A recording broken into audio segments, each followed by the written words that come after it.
Tinfoil Hat. Oh, what the fuck are you guys even talking about? Global controls will have to be imposed, and a world governing body will be created to enforce them. Welcome to Tinfoil Hat. We go deep, homeboy. Aaron, open your mind. Drink from the fountain of knowledge. There's lizard people everywhere. That's some interdimensional shit. Wake up, Aaron. This is only the beginning. Dude, you just blew my mind. Are you ready to get your mind blown? Good morning, Swarm, and welcome to the Tinfoil Hat. You know I am. You know I'm here to do. I'm here to rock. Well, awesome. Joining me as always, Xavier Guerrero, Jay Nice, Johnny Woodard. How are you guys? Doing good. I'm okay. Okay, Johnny, sounds like you're full on in a good time. Guys, just want to thank everybody from Buffalo for coming out and crushing. Sorry about the Bills, and I am really sorry about that. Josh Allen is a fucking stud, okay? And you got a bright future. The Swarm in Buffalo is amazing. Smoke shows in Buffalo. Thank you for just being pretty. And Bills Mafia, I fucking love you. I can't wait to come back to Buffalo. Guys, if you want to see me live, I am going to be with these crazy kids. We're going to be at Long Beach. There's only 20 tickets left to the first show total. And then there's about 5 tickets seated left and a couple for the second. The rest is standing room only. Grab your tickets now, dude. Grab them now. Okay, because they're going to be done by the end of the week. They'll be gone. So go to samtripoli.com and grab them. The Hammers of the Gods tour is kicking off at the end of the month, at the end of February, excuse me. I'm going New Orleans, Nashville, and then Georgia. Okay, bang, bang, bang, pow. Just grab your tickets now. Grab them because if we don't sell tickets, we don't come back. But I want to come see you. I can't wait to go to New Orleans. Can't wait to go to Nashville. Can't wait to see you in Jefferson, Georgia. Grab those tickets now. We got premium content on Rockfin. More than $10 get you hours and hours and hours and hours a week. $10. Across the whole thing. You want to grab a t-shirt, go to tinfoilhattshirts.com. Or you can just go to samtripoli.com and grab all, just click banners with links, take you everywhere you want to go. Support the show. It's a great way to support the show. Anything else, guys? That's it. We're rocking. Guys, go grab your tickets to Long Beach, man. Long Beach, Bakersfield.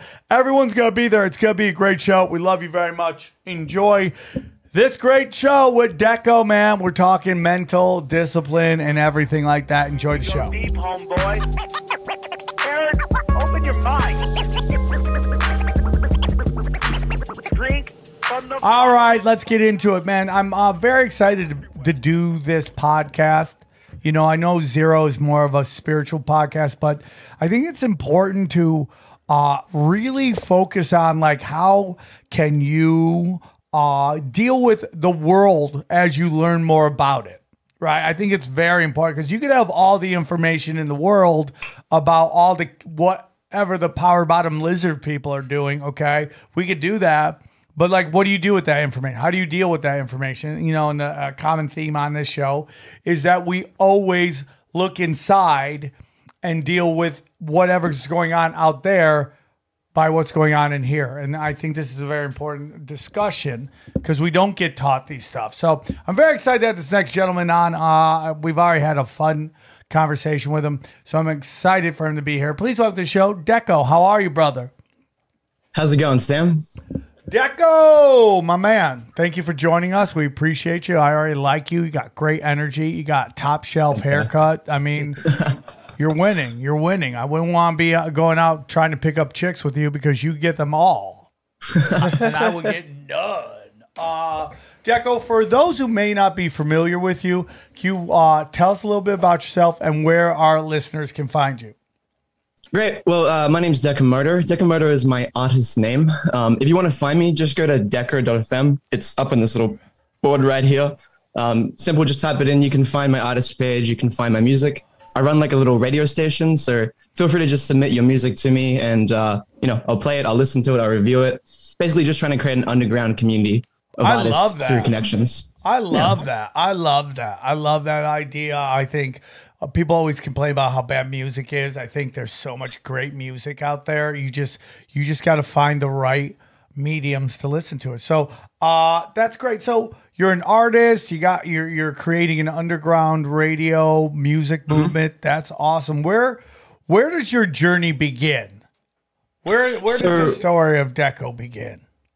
Well, the story of Deko, the music one, it's not really related to this podcast, so we'll just keep that to the side and I'll come back to it later to show my music. But in regards to this podcast here, so I currently am a third-year physiotherapy student, and I also teach as a tutor at the university, my local university, and I teach physiology. So my main thing is teaching science. Why I teach physiology, I helped redesign the course a while back as a student input. And they really liked me and they decided to keep me on. So I've just been teaching for a couple of years and I really enjoy it. I have a huge passion for physiology. This is kind of just one of the topics that I just love to talk about for days. So hopefully this is something that I can relay a lot of information onto you because I know you love to learn. Yeah, for sure. And I think it's very interesting. We're in a kind of time where I'm sure being someone on campus, someone who loves science and all that stuff, like we're having this kind of like this new focus on science and how much should we just blindly accept science and how much should we question it. And I personally will always, I mean, even to my listeners who are listening, I go question everything, dude, like question everything. And so what is your thoughts on that? Because we're in a world right now and we'll get into a lot of your talking points, but we're in a kind of place where like people look at science like a religion, and I think that's dangerous. Yeah, and that's something that I want to break down. I've got like a little presentation today that I want to talk about. I might not get to it, but just to summarize my thoughts, I completely agree.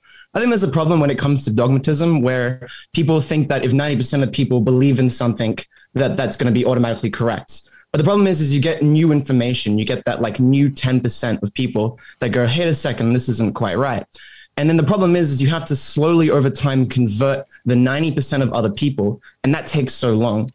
And it's a good thing because, we got to have evidence-based practice, but at the same time, it's slow and it takes a lot of time to change the idea of someone's mind.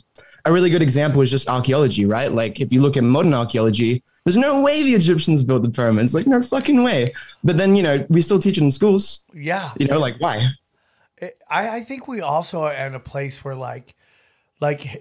we have a real problem right now with lack of integrity across our many professions. Even in my profession, whether it's stand-up, whether it's podcasting, or whether there is a lack of integrity to do the right thing and say the right thing and not just sit there and because there's a paycheck or clout involved, lie. And just, and I guess I'm really starting to wonder in my life if there's such things as facts anymore. Or do facts really exist anymore? Or do we have so much information that it's just like it all depends on what angle you're coming from? Pretty much, yeah. The only thing that's concrete is math. Like you can't change math, it's concrete. But everything else, it should be open to scrutiny. You should be able to scrutinize it and go, hey, wait a second, this isn't right. Math is racist. I don't know if you've heard saw the tweets, but math is. And like the people who say math is racist, like what do you think about the demographic you're trying to protect when you say that? Right? It's unbelievable how there's a group of people who think they're helping people by making it so they don't have to learn math. Could you imagine that? Like what that does? What group are you referring to specifically? Any group in particular? Yeah, like really far left progressives who think like they're like, dude. And just so you know, I don't know if you listen to the show. I'm a liberal. I'm very liberal. I'm not into. I think both sides of the political spectrum, the far extremes, are way too loud and way too funded, and they make the people in the middle fight. And that's every demographic, whether you're talking of a horizontal spectrum or a vertical spectrum, as we're talking politically, spiritually, or we're talking financially and economic levels, right? It's like the extremes have way too much say in what probably the majority of people, who I would say 60% in the middle, just want to get along and be left alone, right? I mean, they make not get along on certain details, but at the end of the day, overall, it's like what we say in recovery: look for the similarities, not the differences. You didn't think the M&Ms needed to get redesigned? What's that? You didn't think the M&Ms needed to get redesigned? Yeah. It's kind of crazy. And I know this isn't necessarily what you want to get into, but I find it, I would love to know your perspective of what you see happening on campuses right now. Is it challenging? And it doesn't have to be if you don't think it is. Is it? Just before I answer that question, Sam, I got a really quick question. When you're referring to liberal groups that are making math racist, is there any group in particular that comes to mind? Are you able to just name them real quick? White, far left progressives. Any specific group in particular? I just need a group. Like, what you mean? Like, white chicks against racist math, like something like that kind of group. I don't know if that's a group. Maybe something BL something. I just need you to name it. What is the name? No, what is it? BL something. Oh, BLM. BLM. Yeah, okay. Oh yeah. I mean, Marxism for sure. I mean, that's what we're talking about. What is that up there about, man? I have a bingo card. I'm a huge fan of the show, and you've already got two things off the bingo card. One is Black Lives Matter, and the other one is lizard people. You started off with that. So there you go. If you get 5 in a row, you get a prize. Okay, but you're saying that has Black Lives Matter in it, or am I? So I basically got things that if you cross off the bingo list, like if you mention lizard people, you get like the lizard person on the bingo list, right? Okay, respect. So, yeah, if you get 5 in a row, I'll give you a prize. Okay, perfect. What is the prize, by the way? Is there a prize? You'll have to find out. Sounds kind of ominous. Yeah, it sounds like this is going to a weird place. Here we go. So let's get into it. I've been preparing for this podcast for a while. By the way, I would. Can I know what's on the bingo card so I can just get it out of the way? Because I'm all about that. You're 100% most likely going to get everything here, man. Okay, perfect. So I've talked about lizard people. Oh, okay. You ever see people? I'm all about that action. Is that on there? All about that action? I'm all about that action. No. Yeah, that's also, I have to say, I think the last one was cheating a little bit. You kind of led him down that alley. Yeah, I would agree on that. He brought it up. He was talking about. No, I wasn't actually, because it was white people that were doing it. Yeah. So in court, I would get the word out of him. To be honest with you, dude, in court, if I was the judge, I would throw out the Marxist fist. I would throw it out. Don't you want the prize? I say you led the witness, which seems to be how it's going. So let's get into this, because I have no clue where we're going with this, and it's interesting for sure. Let's get into controlling systems. Tell me about it. Just before I do, I just want to go back to your previous point about the campuses. So in regards to the campuses, yeah, it's bad. It's extremely liberal. They've mandated the vaccine on the campus. And I remember going around last year, walking through, and every group's like, yeah, let's bring in mandates, like, the student action groups. Yeah. And I go to them, they're like, is there any anti-vax group here? Like anyone that's protecting my rights? Not a single one. Had to vote for freaking every single party that would, take away my right. Ridiculous. It's so interesting, because what these people are doing, they're like, we want inclusion, stay out. Mm-hmm. Right? Stay 100%. Out. So, and they represent groups at which they believe, and there is a history of it, have been marginalized. But what they don't understand is that they are doing the thing that they are railing against, which is marginalizing people instead of bringing people in. It's like those days they would have where they didn't want any white people on campus, Yeah. And it's literally what they did to black people, which led during the civil rights era. But it also, Johnny, 100%, dude. It's really unbelievable how they're operating. But what I would tell you, Johnny, is that the people doing this are the exact same people. They're just now on the other side. And I've said this before. These are rich white children. Okay. And in the 80s, they were, if you watch any teen comedy, they were the jocks and the cheerleaders, right? That wanted to wouldn't let the nerds play in their cool games. And now we flip it the other way. Now it's all the blue-haired bloggers and baristas who are all from rich families, rich neighborhoods. They're the same people. They're just coming from a different angle. So it's always the same people. They're just now they flip the side that they're going after. And, you know, people have been saying this a lot right now, that we are going to see a religious right backlash. And I don't necessarily think that's the answer to anything. I think the truth is like live and let live. But that's what's coming. Don't you think partly that's what some of the Trump fuel was that religious right backlash to all this bullshit? Yeah, I mean, you're always going to have that. I mean, because the truth of the matter is like who are the powers that be funding? And they fund the extremes to lead the other group in a different direction. Trump made him believe he was religious. Yeah, so funny, right? Like they literally was like, they're like, look, he's religious now. Yeah. Talking about how he was reading. I was reading 2 Corinthians the other day. Anybody who's ever been to church knows that you don't call it 2 Corinthians. You call it 2 Corinthians, you know? 2 Corinthians walking through a bar. I think the right, though, has an easier chance of getting rid of their crazies than the left does. Because the left is defined by their empathy. And they bring themselves to tell the whack jobs on the far left, shut up or go away, because we're losing because of you. And you know, points for Johnny. Johnny's talked about how Bill Maher, who I have a lot of problems with, at least he seems to seems to be trying to push back. All right, guys, I want to tell you about our friends at Athletic Greens. That's right. I started taking Athletic Greens because I wanted a fun way to get my multivitamins, and there is no better way than Athletic Greens. That's right. Tastes great, does the work, makes me feel amped. With one delicious scoop of Athletic Greens, you're absorbing 75 high-quality vitamins, minerals, whole food source superfoods, probiotics, and adaptogens.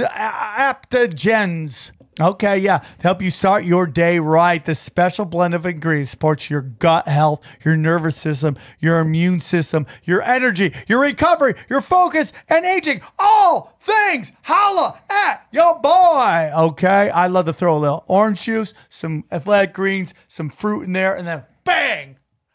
Bang, as I do it, as I salute the American flag. And when I finish, an eagle lands on my shoulder, and we just sing the national anthem because I love Athletic Greens. That's right. It's a lifestyle, okay? And it's a lifestyle friendly, whether you eat keto, paleo, keto, or keto. Dude, I do keto, you do keto, okay?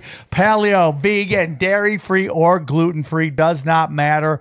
It is all good in the hood with them, okay? Contains less than 1 gram of sugar, no GMOs, no nasty chemicals, no artificials, okay? Tons of people take some kind of multivitamin, all right? Why not make it the best of the best, okay? It's important to choose a very high quality multivitamin with high quality ingredients to get your body rocking, okay? It costs less than $3 a day. You're investing in your health, and it's cheaper than your cold brew habit. Come on, dude. Athletic Green has over 7,000 5-star reviews, man.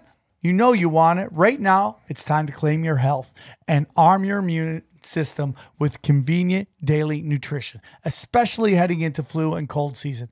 It's just one scoop in a cup of water every day. That's it. No need for multiple millions of different pills and supplements, okay? Just one simple scoop, bro. So this is what we're going to do. We're going to make it easy, okay? To make it easy, Athletic Green is going to give you a free 1-year supply of immune supporting vitamin D and 5 free travel packs with your first purchase. All you have to do is visit athleticgreens.com/tinfoil. Again, it's athleticgreens.com/tinfoil to take ownership over your health and pick up the ultimate daily nutritional insurance. I've actually got a presentation here. All right, I love this. I love this. This is great. This is great. So the presentation's called Taking Control of the Body. That being said, feel free to name the podcast whatever you want, because I'm not going to get through this entire presentation anyways. Just keep in mind that it is interactive. So the people that are listening, I will try and make it so that if you're listening, you can tag along. But this is a visual presentation. As you can see here, there's like a little mountain goat walking up the slide.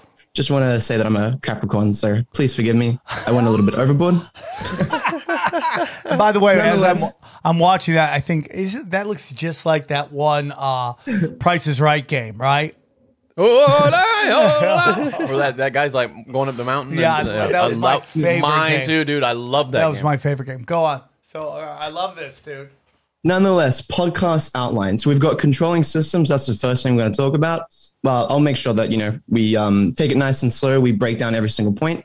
The second thing I want to get through today is breathing. Now, I actually ran through this podcast with the guys at The Rabbit Hole. Shout out to The Rabbit Hole. Absolutely fantastic crew of people. Unfortunately, that Discord got nuked, but, over time. Welcome to the big dance. Yeah, but I love those guys so much. Really do. They're good guys, man. They're good guys. Yeah.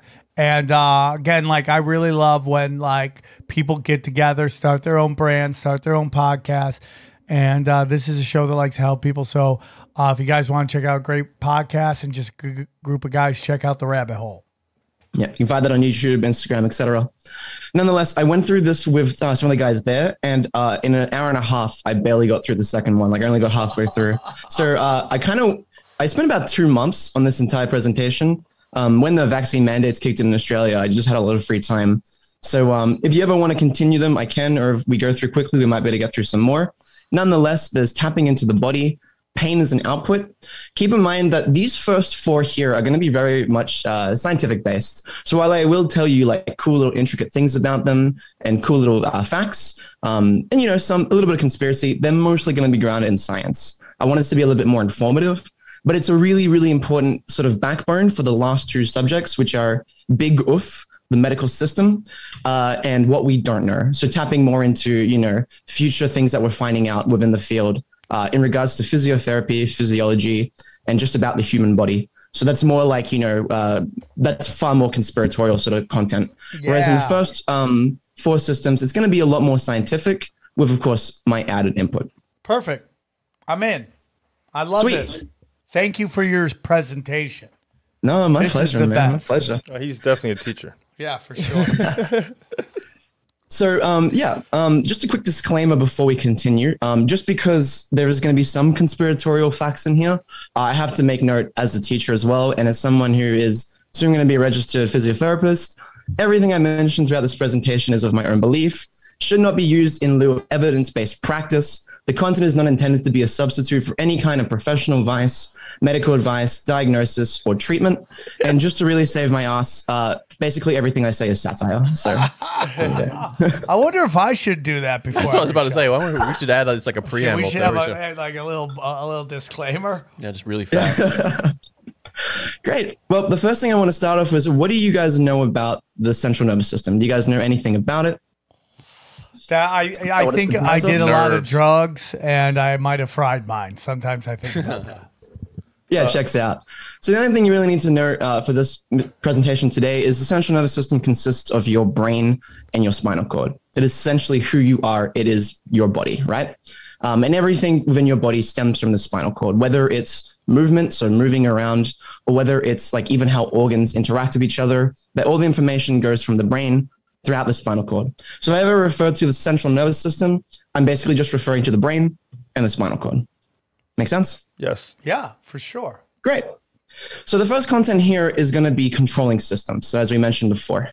Now, the key thing about controlling systems is we're going to go through a couple of things today. We're going to talk about parasympathetic and parasympathetic systems, and we're going to talk a little bit about things like hot and cold therapy, as you can see right here.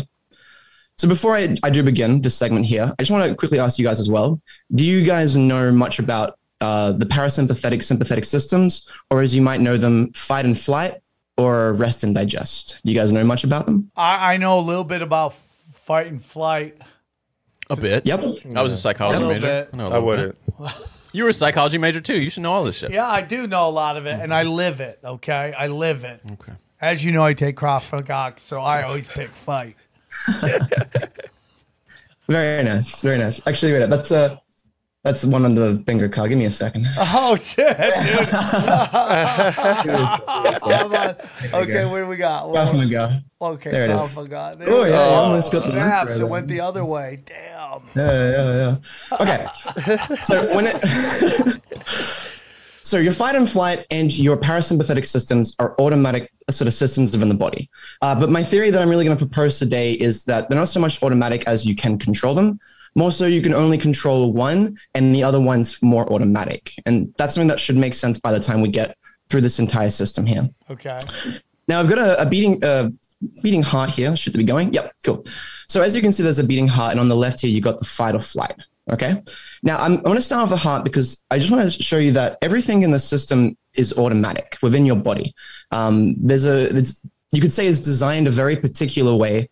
And it's very intricate and very simple processes that allow it to continue the way it does. The heart is very fascinating because from the day you were born, your heart starts beating, of course, until the day you die. If your heart stops beating, you die, right? Yeah. And we mentioned before that you've got your central nervous system, so your brain and your spinal cord, correct? Yeah. Now, the key thing here is your central nervous system doesn't tell your heart to beat. And that might be like a very strange phenomenon, but basically there's a complex chemical process that happens within the heart, a cycle. You can think of it just like a cycle that loops around. And from the day you're born, that cycle starts and it never stops until the day you die. It just continuously goes and nothing is telling it to beat. It is beating on its own. Does that make sense? Yes, 100%. Excellent. Kind of crazy. Now, you've got two systems in your body that can have input on the heart. You've got what's called your sympathetic system and your parasympathetic system. So your sympathetic system's here on the left, this little green guy. We'll just refer to him as fight. That is your fight or flight, sorry. And as I progress through this presentation, I'm going to break that down way more. So if you don't quite know what it is, don't worry. Just for now, the only thing you need to know is that the fight or flight will make your heart beat faster. Yes. Correct? For sure. On the flip side, you've got your rest and digest. So your rest and digest system will slow down your heart. So once again, the heart just beats on its own, and you got two systems in the body that go, hey, go quicker, or hey, go slower. My theory today, and that I'm proposing to you, and something that's at the cutting edge of science, is that you can control one of these systems. One of these systems you can't. The one on the left, the fight or flight, you can't control it. There are some arguments that you can, and I will sort of break that down as we go through. But my main theory is that you can control the parasympathetic system, the guy on the right, and that's something that I will break down within this section here. Any questions so far? No, dude, I love it. I love it. I love it. Fantastic. Well, let's start with fight. So the thing about fight is this. Oh, yeah. Sorry, I just forgot to mention as well. The thing about fight or flight as well in parasympathetic, they're opposing systems, but it's key to think that they're not quite opposing in the sense that it's only one or the other. So I've got an example here in the center. It's a tantric sex symbol. I'm going to break this down a little bit later, so I'm not going to go through it here.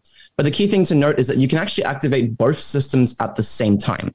That's why the idea that they're opposing automatic systems is kind of flawed. You can activate both at the same time. And a really good example, I'll just sort of spill it for you now, is during sex.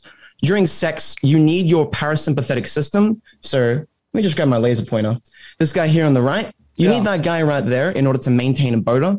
But you need this guy on the left, the fight or flight sympathetic system, in order to ejaculate. Oh, so you can kind of have both systems on at the same time. Yeah, flawed. that makes sense to me because it's like, is there anything more primal than that? Like, I mean, that fits really. When you said fight, I was thinking like when you're hooking up with someone's girlfriend, you know, you gotta be ready to fight, you know, fight or flight, you know, that's what I was thinking. I was like, you gotta be ready to fight. With the boner on. I have fought with a boner before, which is very weird, man.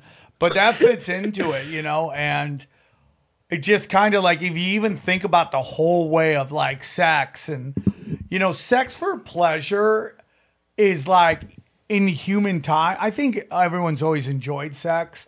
But like, how much of it was back in the day, like survival, right? Like, just you had to hit it quick before like some animal came and ate you. Or just another guy, you know, came along and was like, yeah, hit it before, kind of like what you're talking about. You got to hit it before the dude comes home.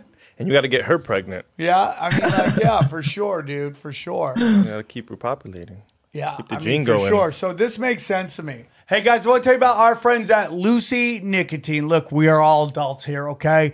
And I know some of you choose to use nicotine to relax, focus, or just unwind after a long day, okay? Long day. Lucy is a modern oral nicotine company that makes nicotine gum, lozenges, okay, and pouches for adults who are looking for the best, most responsible way to consume their nicotine. It's a new year. Why not start out by switching to a new nicotine product that can make you can feel good about, okay? Listen, I know people who love this stuff. My buddy Chris Neff loves Lucy stuff. He uses it all the time. And I think it's just a great way if you're into nicotine, and I know a lot of people into nicotine, it's a great way to do it, okay? So if you're enjoying using nicotine, you should definitely check out Lucy products at lucy.co. That is LUCY.CO, and use the promo code tinfoil at checkout, okay? Also, I have to read this disclaimer to you. Warning, this product contains nicotine. Nicotine is an addictive chemical. Remember, if you're interested in a better way of using nicotine, visit lucy.co and you be sure to use the promo code tinfoil. So let's start with fight or flight, as I mentioned before.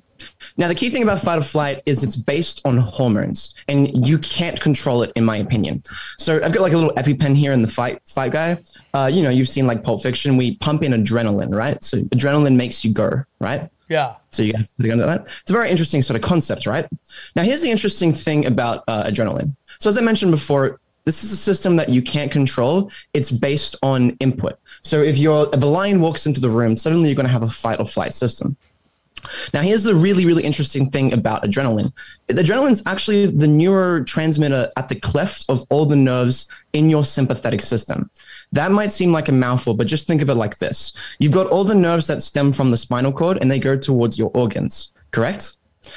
Now, in your rest and digest system and in everyday life, when you're moving your muscles or you're talking or you're thinking, you're using what's called ACH. It's just like a normal neurotransmitter.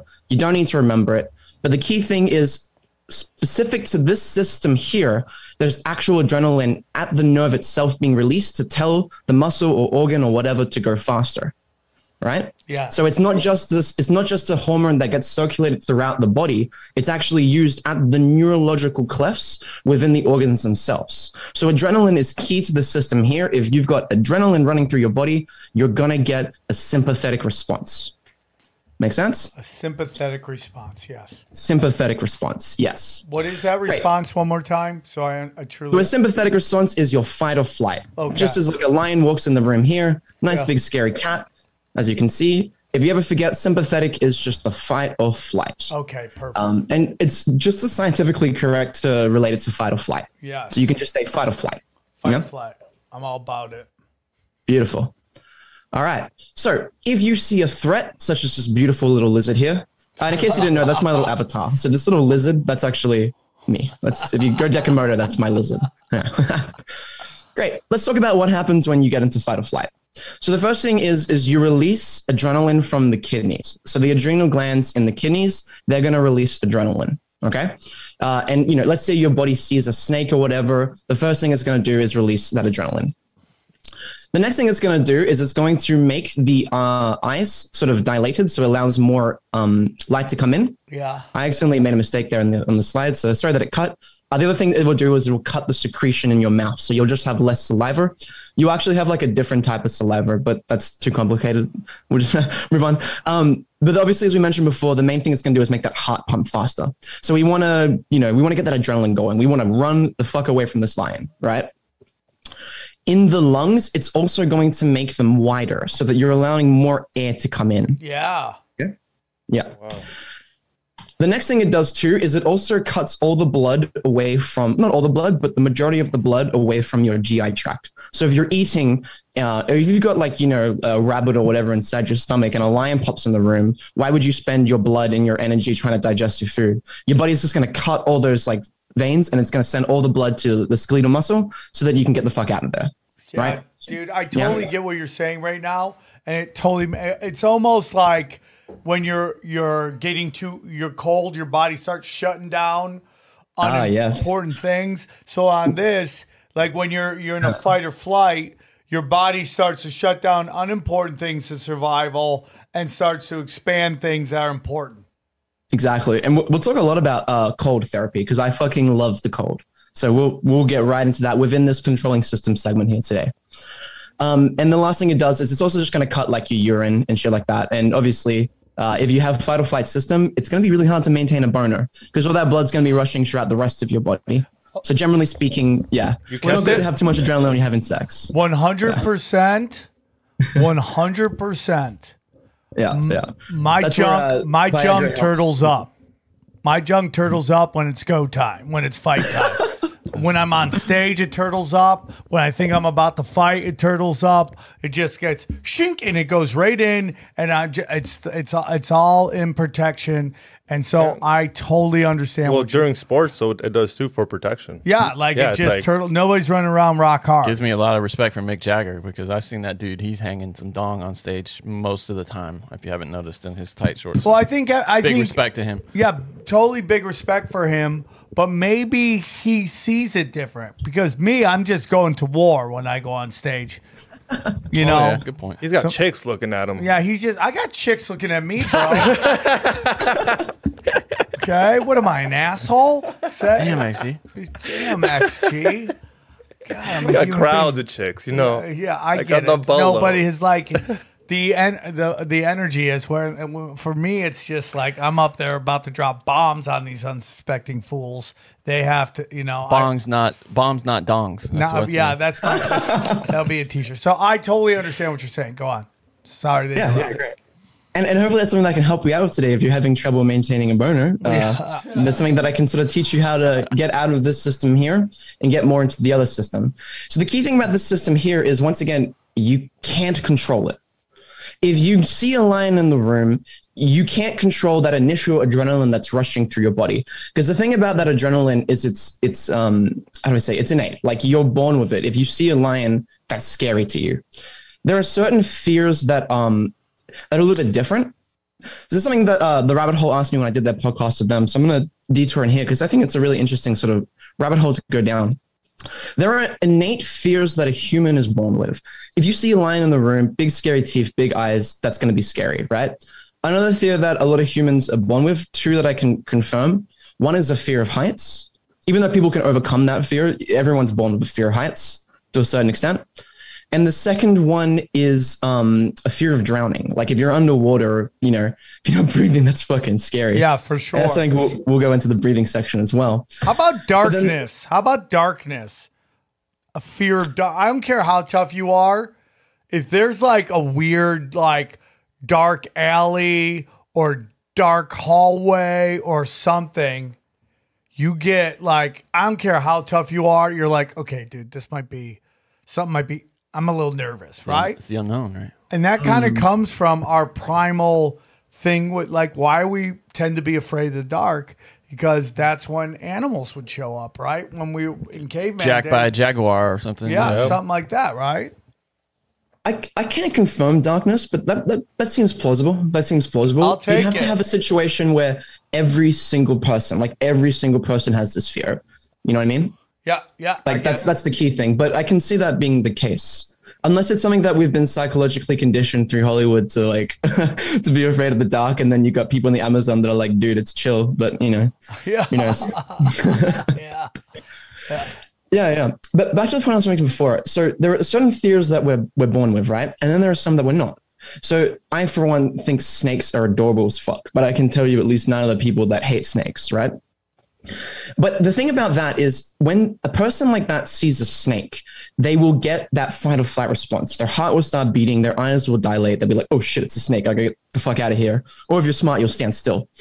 Nonetheless, it's not a fear that everyone has. But it's a really interesting thing because you can overcome fears. And I'll give an example of spiders. I used to be afraid of spiders, and I'm now not. I literally am not afraid of spiders. Terrified as a kid, but not anymore.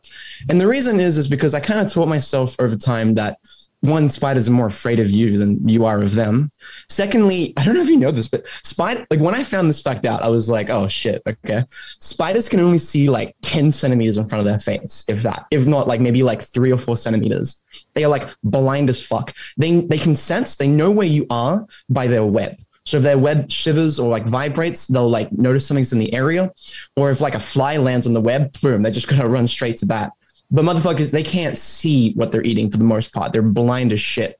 What's the point of having 8 eyes if you can't see, right? Right, for sure. And when I learned that, I'd always like freak the fuck out when I see a spider on the other side of the room. But then just over time, I just tell myself like, nah, they can't even see me. Like, what's the point? Why am I afraid of it, you know? They're good. They eat bugs. But a cool thing is that they have this institute of fears in London, and they deal with spiders, right? And it's a really interesting thing. So one therapy they do is they put like a placid spider, one that doesn't bite on someone, and that they get conditioned to like keeping a spider on them that won't harm them. That's one thing. But the one thing that I find really interesting that they do is they give the person that's afraid of a spider a slideshow. Have you guys seen Fight Club, by the way? I'm sure you guys have seen Fight Club, right? Of course. You know, the cinema when they're like, he's just splicing in like pornography throughout the movie for like a second. And people don't even like register it because it's like, it's so quick. It's in the movie too. Yeah. Yeah. Oh, so they do it in the movie as well? Yeah, and Brad Pitt is, if you see him on a few frames before he appears in the film.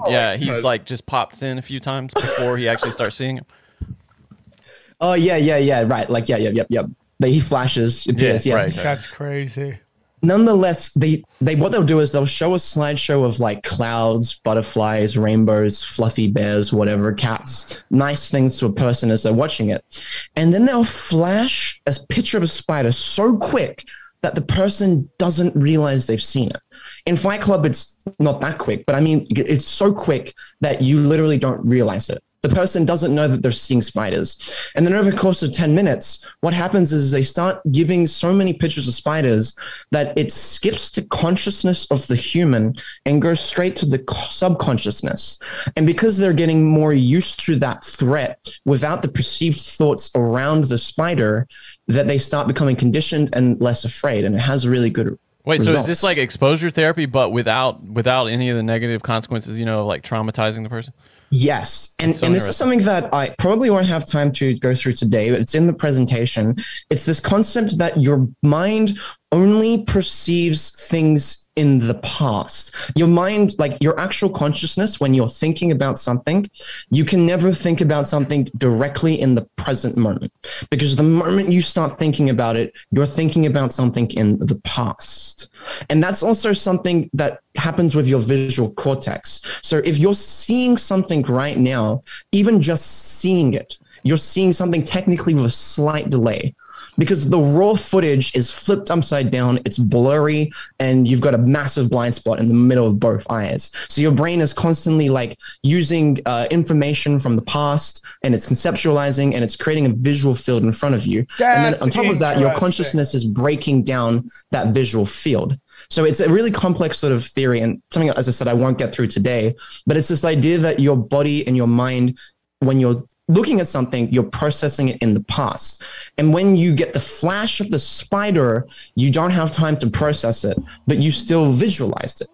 So it goes straight to the subconscious. That is so interesting, man. It's just like how your mind fills in the blank. Exactly. Fills in the blanks. It can even fill in colors and patterns. It's an incredible thing. But once again, that's for another day. Yeah, but real quick before you move on. This goes into what I'm talking about how like you can't see shit if you don't believe in stuff, right? Which gets into conspiracies, which is my whole theory is like there's no reality, man. There is a mindset.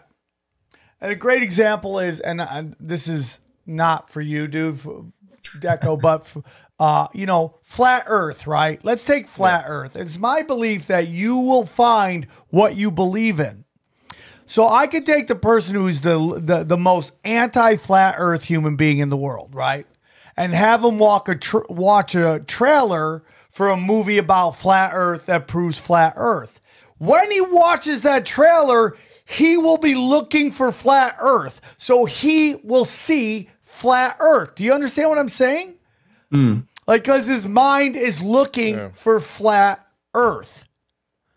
So if you don't believe, let's say, in Bigfoot. It's a confirmation bias. Is that what we call that? In a weird way. But it's almost like what he's saying as well is like your mind, even though confirmation bias bias is the tendency to search for, interpret, favor, and recall information in a way that confirms or supports one's prior beliefs or values. See, that comes off as like aggressive, right? Like in a weird way. Okay. Or weaponized, right? But Maybe. like what he's saying is that your body, your mind does this with what like if you go, hey, oh man, no, I was talking more about what you were talking about. But do you understand? Like it's the same thing that the mind does with from what I'm gathering from him, from almost everything. So this thing that they say that theorists do, well, according to him, this is what our minds do on a daily basis all the time.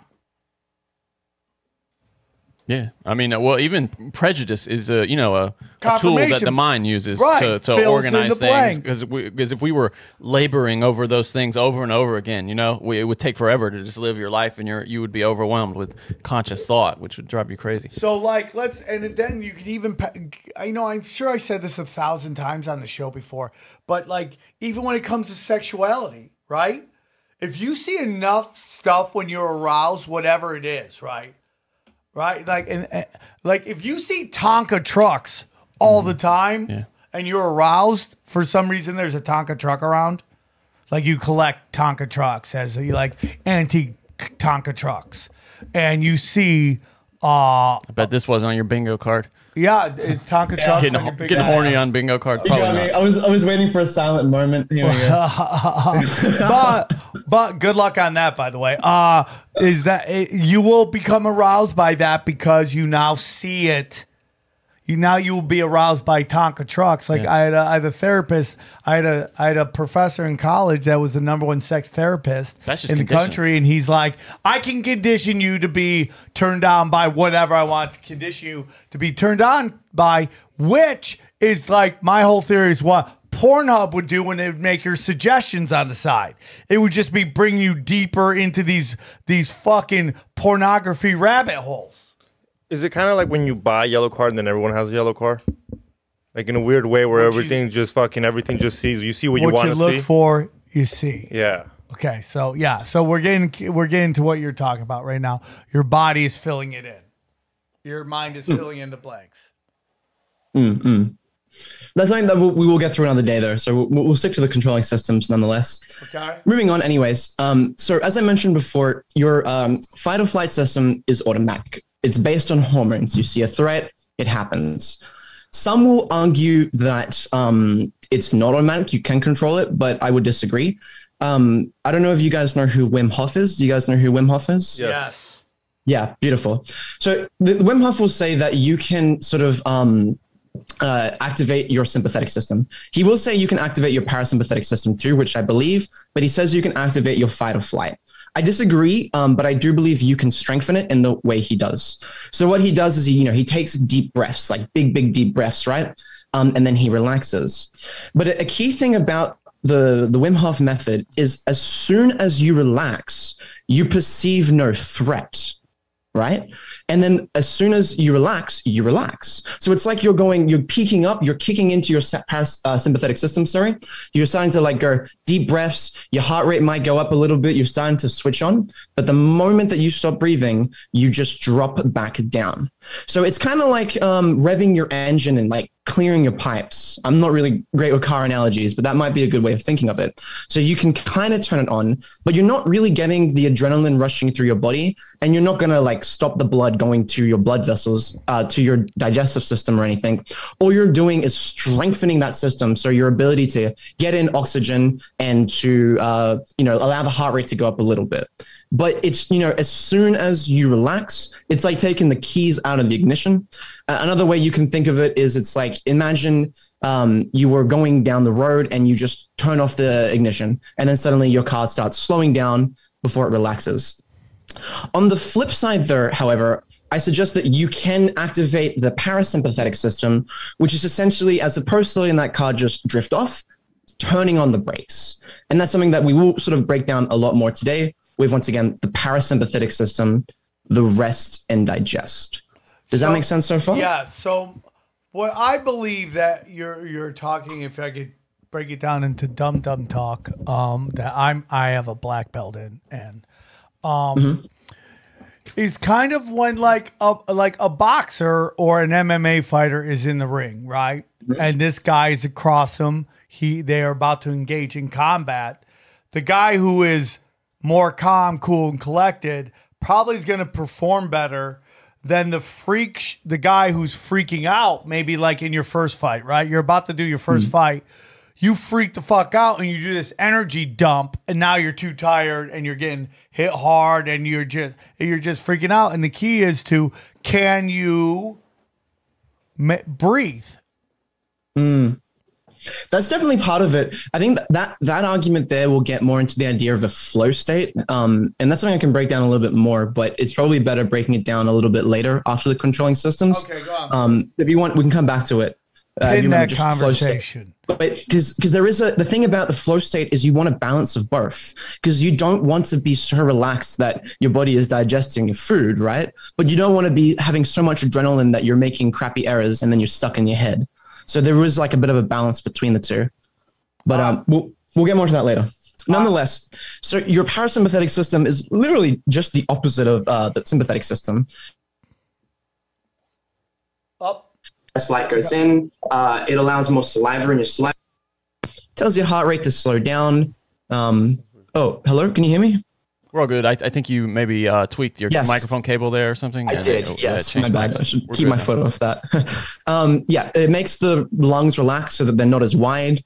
And then, of course, it gets that blood back to the digestive system and, once again, allows you to maintain a burner. And the key thing here, the biggest difference between your parasympathetic and your sympathetic system is this. You don't have adrenaline. You don't have the adrenal cortex. You don't use hormones throughout the body. And as I mentioned a little bit earlier in this presentation today, you use the exact same type of nerves on all these organs as you do on your muscles and throughout the rest of the body. So as opposed to adrenaline directly interacting on the organs themselves, you're just using the same nerves you would as if you were doing a squat or doing a bicep curl or something like that. So it really gives credence to the idea that you can control your parasympathetic system the same way that you can control any other muscle in the body. Gotcha. I like that. I get that. Yeah. Now, the really interesting thing about the, as I mentioned before, it's the same nerves that are throughout the rest of the body. And you've got certain nerves that are prominent for the parasympathetic system. A big one is the vagus nerve, which is right here. So as you can see, vagus nerve. Now, the vagus nerve is one of your 12 cranial nerves. It runs from the brainstem and it goes to like your heart, your liver. It basically does like everything in your chest. And it's just like one massive nerve. This is a really nice little sort of detour, because a lot of people, when they talk about activating your parasympathetic system, will talk about stimulating the vagus nerve. Have you guys heard of the vagus nerve before? Yes. Yeah. I've had a lot of experience with it. What happens at the vagus nerve? Does it stay at the vagus nerve? But what do you mean by that? He's doing a Las Vegas. Okay, go on. VAGUS. That's good. Okay, thank you. Go on. I'm illiterate. Go on. Yeah. The idea I'm proposing is that you can control that system. So you can tap into that vagus nerve. Well, you can like bearing down. You can cold water in the face. There are a bunch of ways to To activate and that's the interesting thing about the vagus nerve is people suggest that there are ways to activate it outside the mindfulness ways. So some people will suggest like light therapy. I don't know anything about the light therapy, so I can't talk about that. But there's two that I find really interesting. And the other one I find interesting is sound. So when people are meditating, they're like going like, you get that vibration in your throat. That's like, they say that, that could activate your vagus nerve. Whether that's physically activating it through sound therapy is one thing, or whether it's just a mindful technique is another. Nonetheless, it's an interesting theory, but I also like the way that it ties into ancient civilizations. So you've had previous people on the podcast talk about how there are structures and cathedrals that emanate sound when people play organs and stuff, and that sound resonates throughout the rest of the city in order to promote healing. It's the same thing. So how do we know that sound doesn't actually have an effect on the nerve itself, or at least the brainwave pattern, which further stimulates and influences the stimulation of the vagus nerve? So these are really interesting little rabbit holes. No, for sure. That's super interesting. So yeah. So as I mentioned before, parasympathetic system is a system you control, and then your fight or flight is a system you can't control. So how do you tap into your parasympathetic system? That's probably what you're asking. There's actually a few ways of doing it. And we'll break them down here. I'm going to start with a really simple one. This is just a fun one that I like to talk about is chili. When you eat chili, what is happening? Well, mostly the chili, the chemicals are tricking your brain to you believing that your mouth is on fire, right? Like it literally just thinks it's on fire, right? Yeah. And that's a really interesting thing because essentially it's kicking into that sympathetic system. It's telling your body like, oh, fuck, shit, right? Gets the heart rate up a little bit, makes you sweat, your eyes will probably dilate. You're kicking into that sympathetic system. Once again, you can't control it. That's going to be an automatic response. However, if you can tell your body that it's okay, if you can just ignore the burn, because your body can only focus on one thing at a time. That's something that I will also break down another time later in the presentation. But your body really can only focus on one thing at once. It can swap between two things. Yeah. So you can quickly think about this and quickly think about that to the point where you think you're multitasking. Yeah. But ideally, your body can only focus on one thing at a time. And like if you think about the brain, right? Like think about the brain like this, right? And you've got certain nerve pathways. Think of those pathways even as your thoughts. You can take your nerve pathway down this way. I'm going to think these thoughts, or I'm going to think these thoughts over here. And if you think these thoughts over here, suddenly you're not thinking about these thoughts over here. Yeah, I get that. If you can tap into those pathways, you strengthen your parasympathetic system because you're telling yourself, okay, despite the fact that my mouth is literally on fire, I'm going to relax. I'm going to calm down and I'm going to ignore it. And the interesting thing here, and this is why chili is a fascinating example, is despite how hot it is, if you can ignore that burn, your body is going to send these like chemicals as if you were on fire. These inflammatory chemicals or just chemicals to numb you out, maybe even mild opioids, who knows, just to relax you. So that if you're adapted eating chili, if you like chili, you'll find that as you progress, you'll be able to eat, hotter and hotter, but it won't affect you. And you'll get a really good sensation. Like you'll feel good because your body is like going, relax. It's like, chill. You ignore the burn, you get the good sensation. Yes. Yes. Yes. I've always wondered why Mexicans like spicy. So it's more like it's just super interesting. Can you train yourself not to freak out? You can, 100%. And that's a really interesting thing. That's something we'll actually go through throughout the entire presentation. So not just the controlling systems, but the reason that it's I've structured this presentation is that as we introduce points, we're going to come back and sort of reintroduce them and whatnot.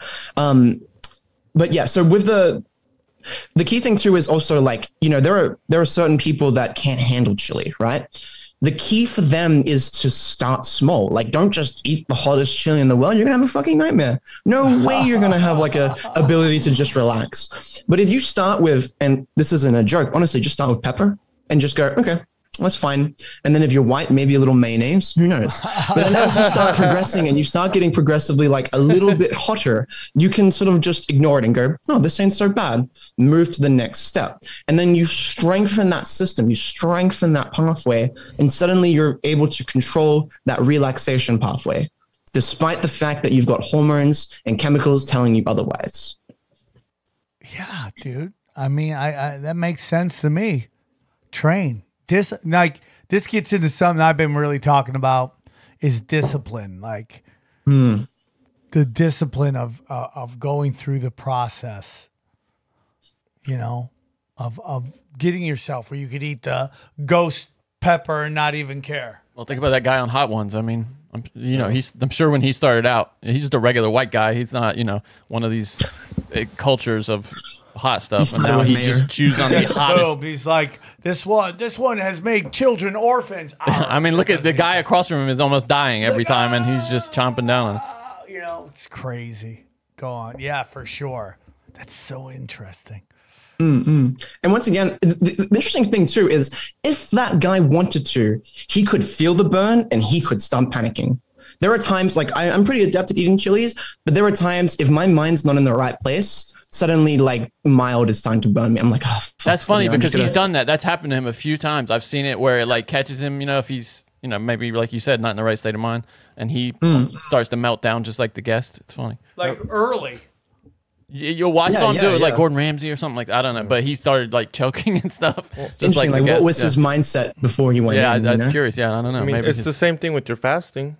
Maybe got disowned by his parents or something. Same thing. It'll be easier and easier every day. People do what, a week? Some people can do a whole week, and you're like, yo, that's crazy.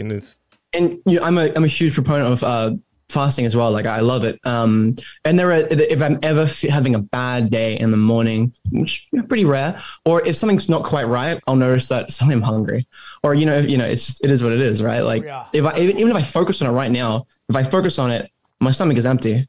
But prior to this, I wasn't thinking about my stomach at all, so I just didn't think about it. No, 100%. I mean, like you could even take that into,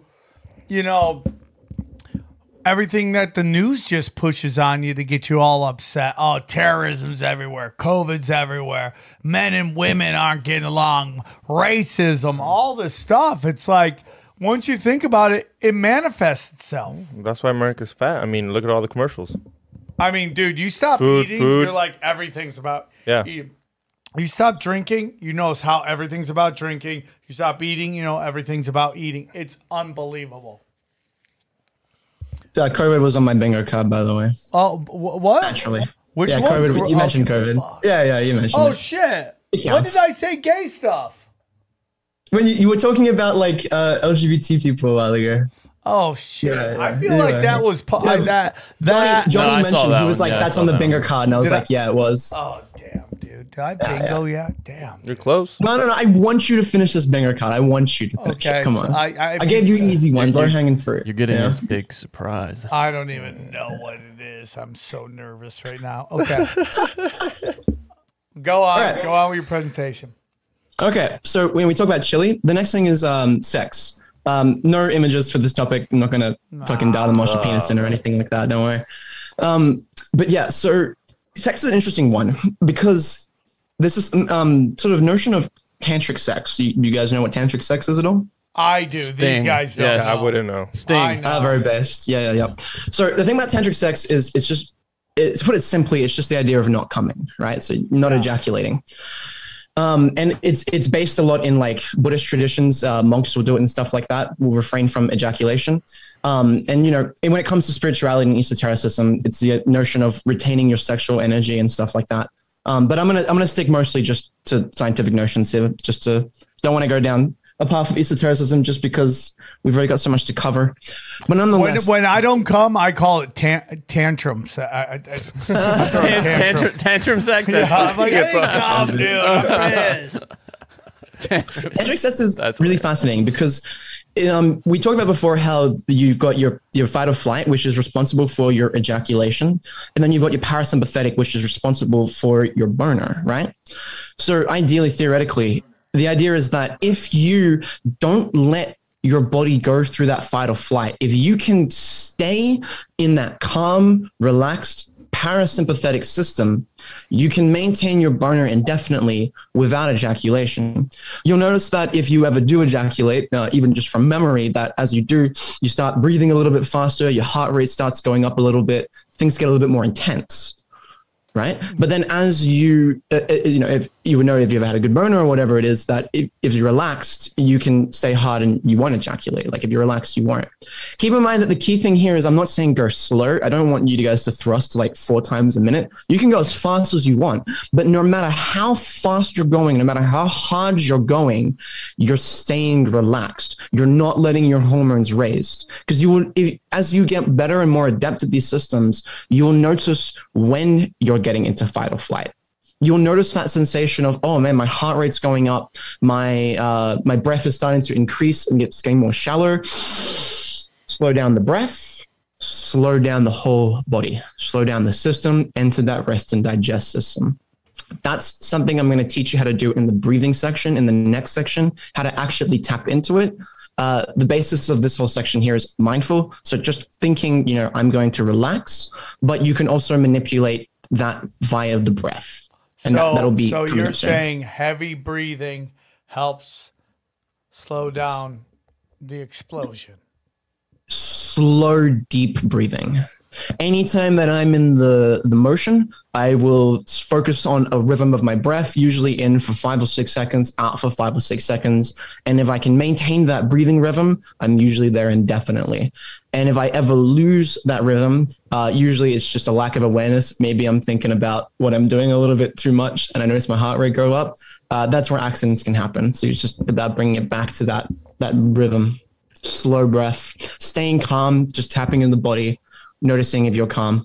Don't live the moment. Don't live the moment. I'm really amazed that women don't give us like, hey, it'd be cool if we can get about 5 minutes in. Can we do that? Like giving you a time, like a marathon, like a destination, like a number. You're like, just give me 5 minutes in the pocket. Put a timer on there. Yeah, put a timer. Get the 5. Anything after that, we're good. And so you're around 2 minutes. You're just heavy breathing. Just come on, don't let me down. She can tell you're not going as much. She's like, you almost came home. Okay. You start heavy breathing. You start slowing your breathing. Just give me 3 more minutes, man. You just go down on her. Yeah, I like about 5 minutes of action. If you could give that to me, I'm like, okay, I'll do the best I can. That's a lot of work for daddy.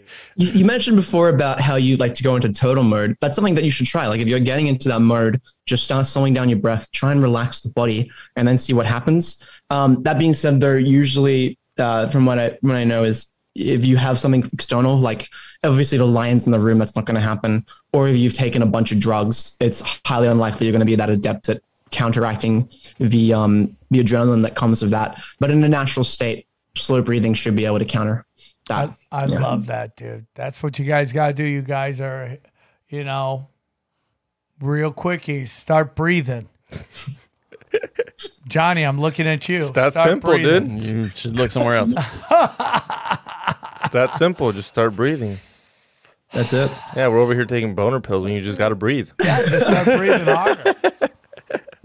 I think breathing is so important. People don't even talk about it.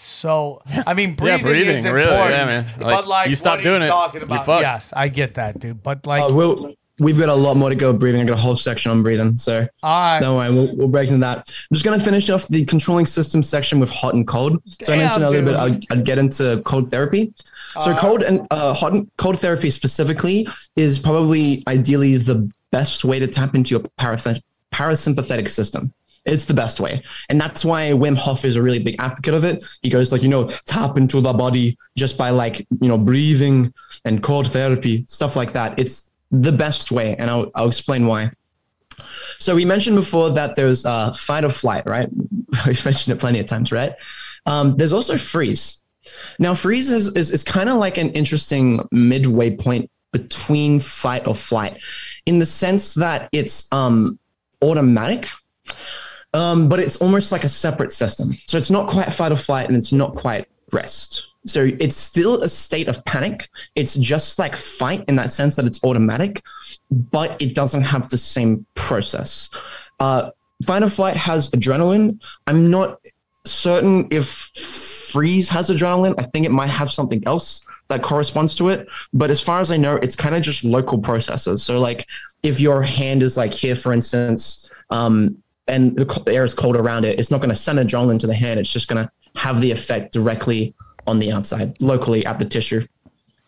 Nonetheless, this is a really interesting thing about fight or flight. So I've got this little table here. The table itself is really, really complex. There's additional things in here, but I just want to break it down nice and smoothly into these 3 sections here. At the bottom, there's green. At the top, there's red. And in the middle, there's yellow. Okay. Now, on the bottom, it's green. It says BMR. That's just basic metabolic rate. All you need to think about is that's just normal temperature. If you're not, going to cold therapy, everything's normal. It's just the normal temperature, right? And yeah, so this is just every day. Now, above it, you've got the yellow and the red zone, okay? And you'll see on the left of them, it's got NST and ST, okay? What that stands for is non-shivering thermoneogenesis and shivering thermoneogenesis, okay? Damn, dude. Now, the top section, shivering thermoneogenesis, what does that mean? That is the red zone. That is essentially your last resort, meaning that when you're in that section there, you're shivering. You're like fucking cold, right? Like, you're like, get me the fuck out of here. And in between your basic metabolic rates, it's normal temperature. And in between the shivering thermoneogenesis zone, you've got the non-shivering thermoneogenesis zone. And what that means is that's your ability to stay warm when it's colder, yeah, without shivering. Now, here's an interesting thing. This is a nice little balanced chart, but if you took someone like Wim Hof, that red section would be yellow. He would never shiver because he's strengthened that non-shivering zone so far that he just wouldn't even shiver unless it was like, I don't know, negative 100 degrees Fahrenheit or something, right? Frostbite. But yeah. Now, here's the interesting thing, right? Is the fact that most people would not even have that yellow zone, right? Like that yellow for them would just be red, meaning that as soon as the body temperature leaves like the basic, 37 degrees, they'll start shivering because they're so weak, right? It's a really interesting phenomenon, right? Fucking weak bitch. Yeah, weak bitch. Exactly. And it's because we've conditioned ourselves over time to have warm environments. Like we wear warm clothes, we use a heater in our room. And like I live in Brisbane, Australia, and it drops about 15 degrees, maybe 20 degrees maximum in the winter, which is nothing. Like I don't know what it is in Fahrenheit, but in Celsius, it's like, it will go to maybe like 15 degrees, which is essentially like, in Australia, like your fridge would be 4 degrees and a freezer would be like -4 or whatever, right? So like 15 degrees is not even that much. People like start shivering and they start wearing jumpers. I just walk around in like a shirt and yeah, it's fine. I can tell you, I know exactly what you're talking about. It was called the moment I walked outside the Buffalo airport. Oh, I forgot where you just came from. 59 degrees. Yeah, I just went from just normal to weak bitch. Quit. No, but someone who grows up in a hot climate, would they now tolerate warmer temperatures yes. better than someone who grew up in a colder climate? Great question, Johnny. I'll break that down when I get into hot. I'm just going to stick with cold for a little bit. Though, okay? But there, I mean, everybody's a weak bitch at something is kind of my point there, right? Yeah, 100%. Yeah. Yeah. So just going to move on from here. I'm just going to quickly explain what happens first when you get cold, because once I explain that, then it will make sense why we have that sort of zone. Okay. Now, here's an interesting little fact. If you were to take all the veins in your body and wrap them around the earth, you have so many veins that they would wrap around the earth 2.5 times, right? Yeah. Like it's just a phenomenal amount of veins. And of course, if you're Sam, they will also wrap around the flat earth 2.5 times too.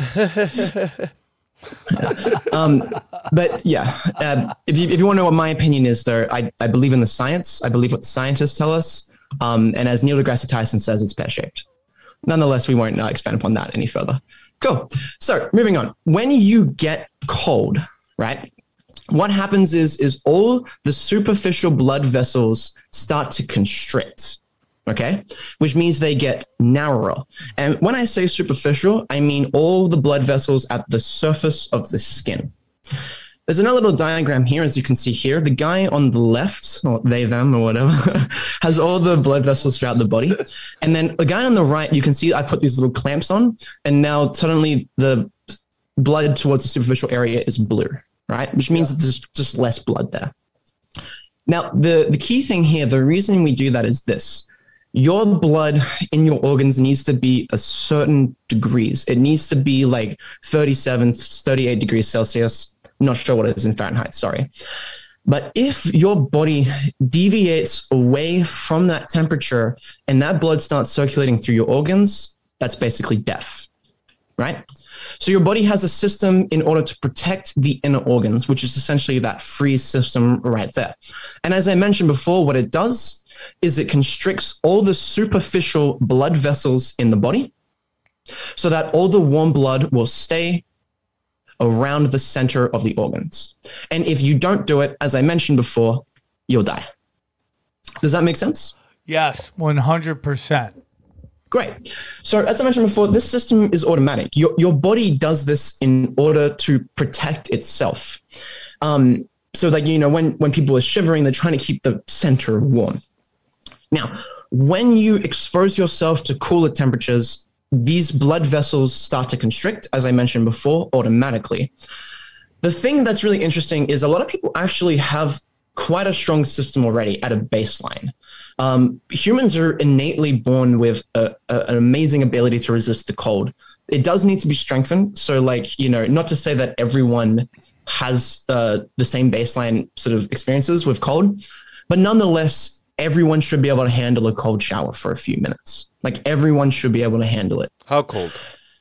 Just put on cold, full cold. If it's in the winter, it might be hotter, but if it's in summer, just normal cold temperature. It's kind of like the chilling analogy. Like don't start cold. Just start with a cold shower, even just 30 seconds, and start building that system.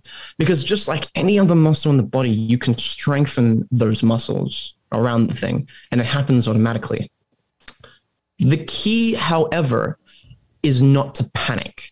You'll notice anytime you go into a cold pool, a cold pool is a great example. You go into a cold pool, you're like, you take a deep breath, and then after a minute, you warm into it. Everyone has that ability to do that, right?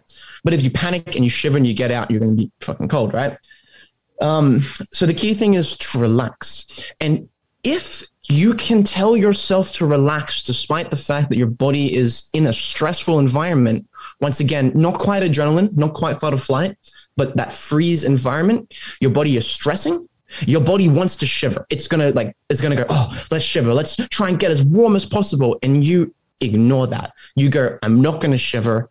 I'm going to take a deep breath. I'm going to slow down my breath. And regardless of how cold it is, I'm going to stay relaxed.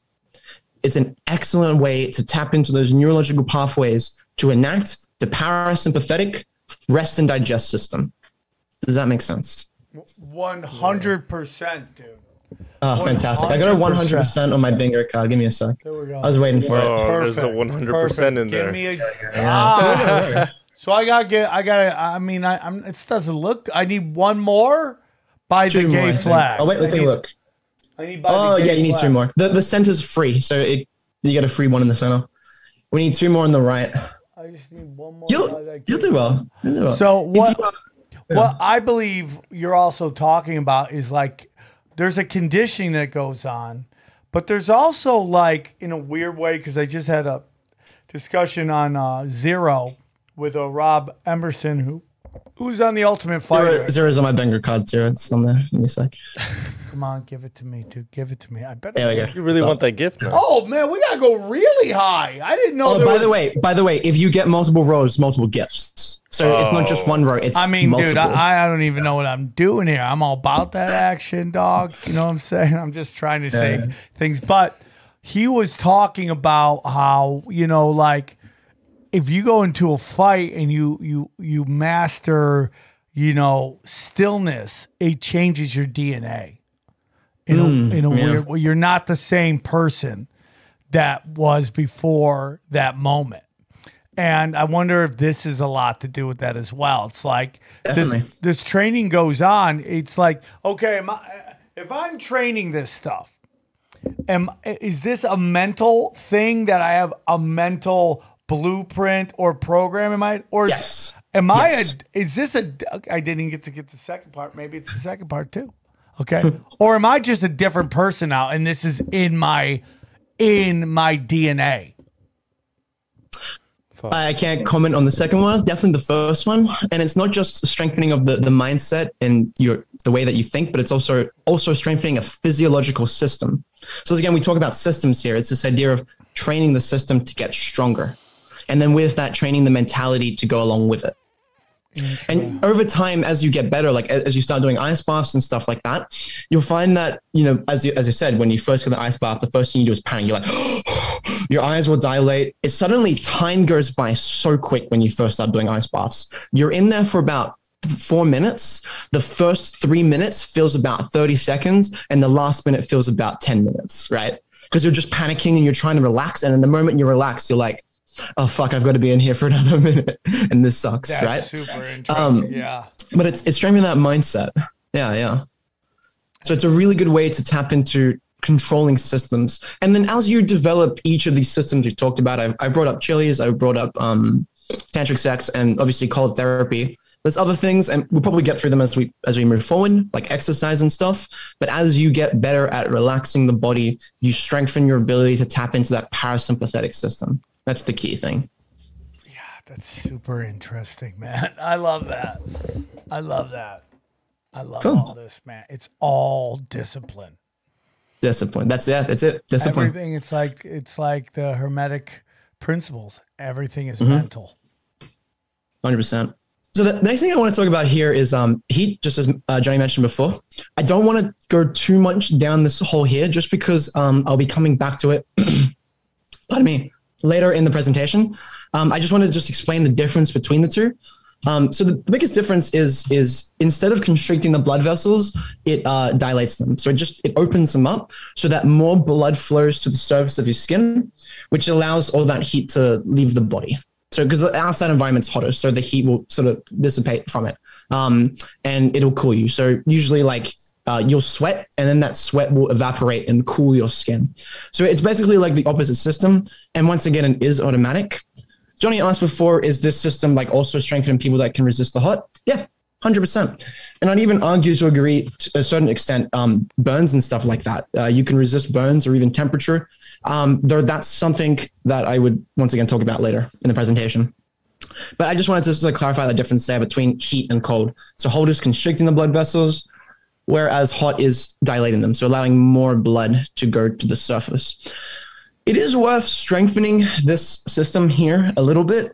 There's a lot of research that shows that it has really good effects on the cardiovascular system because you're opening up the blood vessels. It's forcing your heart to beat faster and pump more blood throughout. And just as I mentioned before with Wim Hof, like it's good to strengthen that system. So anytime that you do need to pump the blood, the heart's a little bit stronger in order to do so. But I don't think it's as vital as cold therapy myself. It's also nice. But once again, the benefits of it is something that we'll talk about later when we talk about pain therapy and stuff like that. That's where it has more benefits. Cool. All right. And the last thing I want to talk about within the controlling systems segment is people that control their systems to melt snow around them. That's a really fascinating thing. And that's something that I'm not 100% certain how this works, because everything that we've talked about so far has been based on scientific basis, right? Like everything is purely scientific. We're not making shit up as we go here. But the process of how a monk can warm its body up so quickly, or so hot that it can literally melt the snow around them and can repeatedly do it. And not just one monk, but many monks can do it. It's fascinating. And they do it via a breathing technique and a little bit of mindfulness. I forget the technique specifically, but it's a belly breathing technique. So like big into the belly, and they imagine like a pot of fire or something inside their belly. And yeah, they literally get so hot that they melt the snow around them. So in this circumstance, it's not that they can just control their body in a way that allows them to stay warm, but go warmer. And that's really interesting. And as I mentioned before, it's all done via breathing, which is the next segment we're going to talk about here, because breathing is a very fascinating rabbit hole to go down to, and also ties really nicely with the controlling systems. So any questions before I move forward? Well, the reason I love this, man, is because now we start getting into like how powerful is the mind and how powerful is energy. Like, yeah. So it's my whole theory that like all this stuff that somewhat you see in the Bible, I know we have people that are like, oh, it's based on the stars, it's based on this. And I think that's 100% possible, right? It's definitely possible. But I look back and then we get into like, you know, Tartaria, ancient civilizations, like how powerful were their minds? Yeah. Like, can they control, like, again, interdimensional? Like, how powerful are your mind? Can you do like some straight up Harry Potter shit with your mind? Like, how powerful of a mind? How powerful is the mind and that you can control energy enough to get so warm that you could melt the ice? Melt ice. Is it possible? I think so, man. Yeah, 100%. Well, so you mentioned interdimensional realms that goes on the bingo card. Give me a second. Come on, man. Give me something. Oh, it's good. Yeah. Oh God. I mean, like it's connected. It's connected. This is a crazy bingo card. When you agree, like, how big is this bingo card? 5 by 5. 5 by 5. Is that a normal, Johnny? Will you look up what a normal bingo card is? Assuming I would know this information. Well, Johnny, you come from bingo people. Make no doubts about it. Yeah, I think it's normal bingo card is 5 by 5. Yeah. It's 5 by 5. So you've got 2 instances there. We've got 3 in a row. Yeah. So it's good. Yeah. Well, I have 3 instances of 3 in a row. I have 3. I'll say this, Sam. I'll say this. If you invite me back on, we'll continue the same card. Okay, perfect. And Johnny, you should know about bingo because you grew up on a farm, and old MacDonald had a farm and a dog, and then bingo was his name.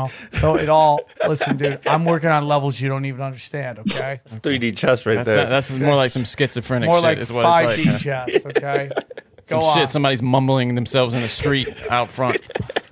Johnny, it all works, bro. Yeah, yo. Bingo, what's his name? 5 by 5, 5 by 5. Bingo. Johnny, it's all connected. It's a crack. There we go, Johnny. Confirmation bias. Go on. This guy's like, I want to get into breathing, and Johnny's crying about being a farmer. Go on. Crying about being a farmer. Love being a farmer. Go on. All right, so we'll start with the free. So the idea of controlling your breath to control the breath, and that's something that I may know that. Obviously, the ability to tap into those parasympathetic systems when we spoke about Wim Hof before. And the key thing here is obviously, once again, that as soon as you relax, as soon as you turn off that ignition, that the threat is no longer perceived. But in cold, the threat there is constant, right? And do you guys know much about how, like, the Wim Hof method? Have you guys done it before? I have not. Okay. I'm going to break it down nice and simply. I'm also, within this breathing section here, I'm actually going to get a little bit scientific. So I'm actually going to teach you certain things. I debated whether I should in the first place, but I think it'll be very much necessary, as I said, when we move further down the presentation, and I want to make points that I have to come back to. So there is going to be a little bit of teaching here, but hopefully you guys will enjoy it. I'll start with the Wim Hof method itself. So you might be asking, how do you do it? Honestly, if you want to get into Wim Hof, just look up Wim Hof. I just want to talk about a couple of tips that I would give you when doing it. Most certainly, I want to teach you what happens when you breathe itself. So do you guys know much about the breathing mechanism? Do you guys know what's involved, like the lungs and the diaphragm? Do you know anything about that? I know a lot. Actually, what do you know? I'd love to hear what you know about breathing. Other than weed goes in my lungs, I don't know much. Go on. Yeah, nice. You got another bingo. What? What did I do? XG? XG? The weeds. There we go. Weed. Oh, okay. There we go. Yeah, the top there. Cool. It's above the LGBT. Okay, perfect. All right. So moving on. When you're breathing, and I'm going to use my body as an example too, so not just the slide. You got a diaphragm right here, okay? When you breathe in, your diaphragm contracts. It like engages. And what happens with the diaphragm is the diaphragm goes down, okay? Now, I've got a picture here of a jug. So this is a nice little jug analogy, okay? Now, as you can see, I've got the arrow pointing to the jug. Do you see how there's like the blue water kind of at the bottom of the jug? Yeah. Think of that as your diaphragm. Now, at rest, if I'm just staying here normally like this, the outside pressure of the molecules of air is going to be at like 760 mercury, right? And if I'm just relaxed, the pressure inside my lungs will be the same, 760. Does that make sense? Yes. So the pressure in the outside air is the same as inside my lungs. Yeah? Yes. Great. Now, if I take a deep breath in, what's happening? My diaphragm goes down. And just as I have in this picture right here, can you see how that diaphragm went down? Yeah. So now we've created a lot more space. In creating more space inside the jug, or I guess the lungs in this case too, you create more negative pressure because the same amount of molecules are inside there, but there's a lot more space. If that's confusing, I will break it down with another visual demonstration just after I explain the process to make it a little bit more clearer. All you need to remember now is that when you take a deep breath in, the diaphragm goes down, the pressure becomes more negative. And then obviously the air fills in. And then when you breathe out, the diaphragm comes back up. And then obviously there's now more pressure inside the lung. So it shoots the air out. Keep in mind, the really interesting thing about the breathing mechanism is you are not forcefully pulling in air. Like imagine like you've got a rope. You're not pulling the air. You're literally just manipulating pressure. You're bringing down your diaphragm. So you're contracting your diaphragm and then the pressure decreases and then you relax the diaphragm. So the diaphragm just relaxes. It comes back up and then the pressure relieves. That make sense? Yes. Yeah. It's a really fascinating mechanism. And yeah. So another key thing, and this is why a key point I want you to remember, because we will come back to it in future slides, this idea that with the diaphragm itself, it's a very unique muscle in the sense that it doesn't really have an antagonist. Now, when I say that, I mean this. Let's say you've got your bicep, okay? If I squeeze my bicep, the bicep right here, on the back I have a tricep. When I squeeze the bicep, my tricep is the antagonist, meaning when I extend the arm, now my tricep works and my bicep relaxes. It actually keeps tension in there both ways, meaning that when I squeeze my bicep, you're actually putting tension through the tricep, passive tension. Don't need to worry about it.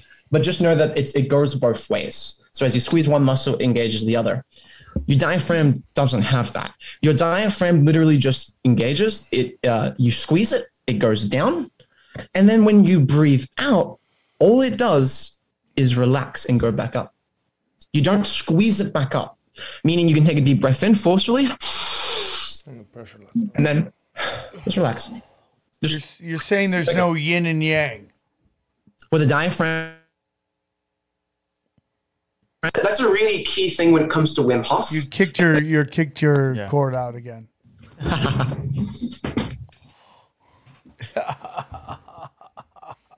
No yin and yang. No yin yang, dog. Oh, sorry, one sec. That's all right. We're back. Sounded good. I think you got it. I think you got it. Yeah, we got it, bro. I think you got it. It like goes to my webcam microphone. Sorry. Yeah, so there's no yin and yang. And this is important for a couple of reasons. I will just clarify very quickly, when you're doing excessive exercise, so when you're moving a lot, you will have certain muscles that will assist the exhalation. You've got like muscles within inside your ribs. You've also got like just your abdominals themselves. When you squeeze in the abdominals, it helps push the air out. So it's not entirely true that you don't have opposing muscles for the diaphragm, but those only engage when you're forcefully breathing out. So like you're exercising, usually like peak, sprinting or something, or if you're really like squeezing everything in. But 99% of the time, like especially 100% of the time when you're sleeping or just day-to-day life, all you're doing is breathing in, lowering the diaphragm, and then just letting it relax. Now, that's a really cool thing because when it comes to the Wim Hof, this is something that you want to develop when you're doing the Wim Hof method. And once again, I'll talk about the benefits of the Wim Hof as I move forward. But it's also really important because, some people have tension and have problems of breathing that they might be like trying to like breathe in as much and try and bring that diaphragm down, but they don't have that ability to just relax it. And that's something that can, as I said, we'll go through a little bit later down the presentation. Nonetheless, I hope you guys find that interesting, just the mechanisms of breathing. I love all of it. Fantastic. I got a visualization here with like little molecules. So you can see that there's, like 10 molecules on the outside and one on the inside. And then when we lower that diaphragm down and we open up the mouth, those molecules will come in and then they'll fill that space in. So that should be a nice visual diagram to kind of figure out what's happening with the air. That makes sense? Yes. Great.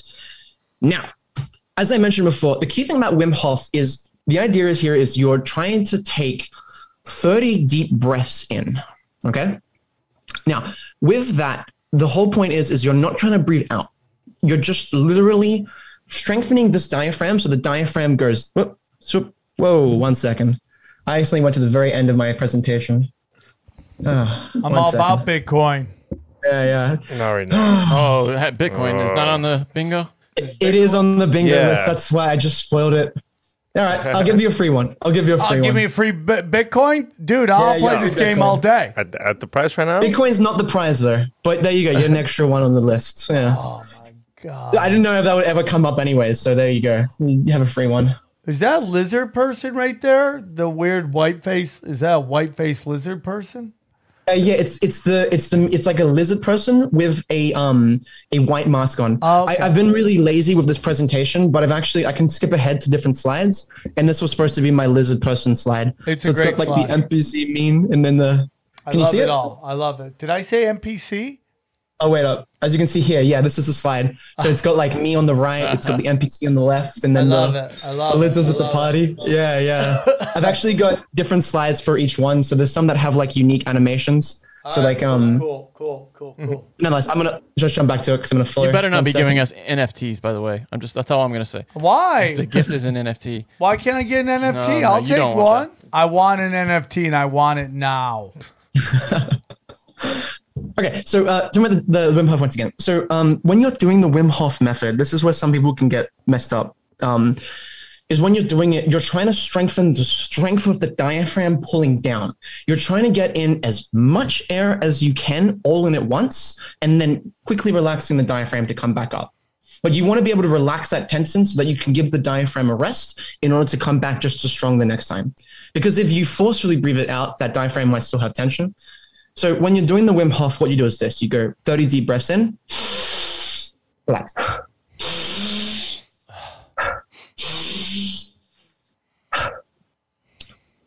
I will break down a little bit more as we move forward. The key thing, if you're just doing it for the first time, just start with the mouth. It's just honestly get as much air in as you can.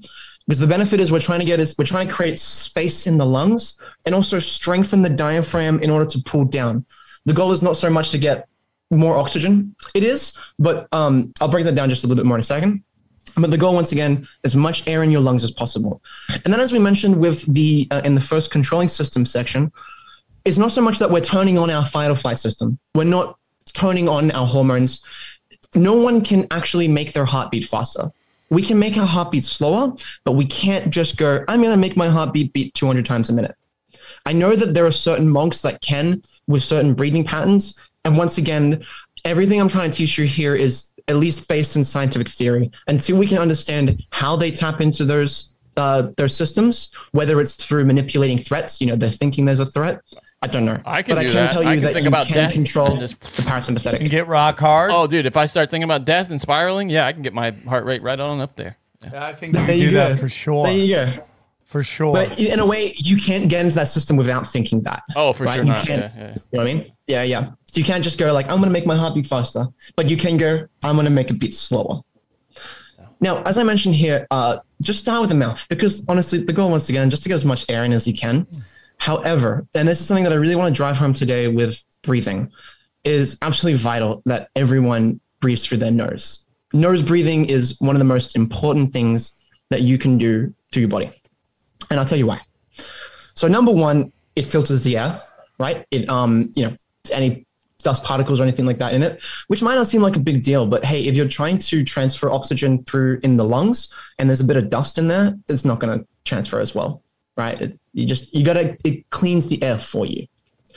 The second thing that it does is, and it's really important, is that it warms the air as it comes in through the nose, and it cools the air as it leaves the body, right? This is a really, really important concept. We talked a bit before with the cold therapy that when you get cool air on the surface of the skin, that the blood vessels will start constricting. The exact same thing will happen to your lungs, because when you open your mouth, the lungs are technically continuous with the outside environment, right? Yeah. Your heart is inside your body, but your lungs are technically continuous with the outside environment, which means if you breathe in cold air, especially through your mouth, that cold air will reach your lungs and it will constrict the blood vessels at the lungs. So you're getting less oxygen in, and it'll probably hurt too if you're in a really cold environment, right? Yes, yeah, for sure. So it's a longer path, but it cools down the air, and it warms down the air. It also cools the air as it leaves. It's a chemical process, complicated, don't need to know it. But the last two things I want to drive home is this. One, it adds nitrate to the blood, to the air, or to the blood. I'm not quite sure, actually. Nonetheless, it adds nitrate to the process. And what that means is you actually absorb far more oxygen. So not only are you breathing in like warmer air, not only is it cleaner, but now there's a chemical that's involved that wouldn't have been involved if you breathe through your mouth, which actually allows you to absorb the oxygen more efficiently. And the very last thing, it's just a simple point, it's just the fact that it's a longer pathway, right? So it basically slows down the mind, it slows down the system, like once again, taps in that parasympathetic a little bit more, which allows for greater concentration. So yeah, any questions there so far? Breathe, man, breathe. Yeah. Breathe, motherfucking. And breathe through the nose. Breathe through the nose. No more mouth breathers. No more mouth breathers. It's really interesting because a lot of animals can breathe through their mouth, but only humans do. I've got a cat. I don't know if you can see him just there. Her there. Yes. Cats can breathe through their mouth. They take a massive yawn. Of course, they can breathe through their mouth. But you've never seen a cat breathe through its mouth. It always breathes through its nose. Always. Humans, I don't know if it's like socially that we've done it. That's so interesting. You're right. Unless they're unwell, though, right? Like you see sick animals like dogs and cats, and they start panting and breathing, and then that's the only time I've ever seen them do it. Exactly. I personally believe it's a condition that we've learnt over time. Like we observe mouth breathers, because once again, it's not just the consciousness; it's the subconsciousness. We see other people mouth breathe, so we think it's acceptable. If you go to tribal societies, none of those people mouth breathe. They're all nose breathers.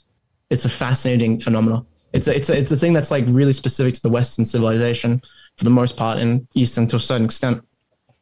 And a huge amount of problems can come. Just before I talk about the problems, I just want to talk about horses. Very interesting. Just a fun little fact. Horses, I don't know if it's evolution or anything like that, but horses can't breathe through their mouth. They can only breathe through their nose. And just an interesting fact, because I had a friend that had a race course. Well, not a race course. He worked at one. Sorry. A way that if you ever wanted to kill a horse, is literally just put ping pong balls up its nose. You could silently kill it and no one would know how the horse would die. Don't do this at home. Whoa. Don't do this. We don't need a bunch of horse murder going down. Everything I say is satire. Everything. But yeah, just an interesting thing. But for the most part, most animals can breathe through their mouth. So yeah.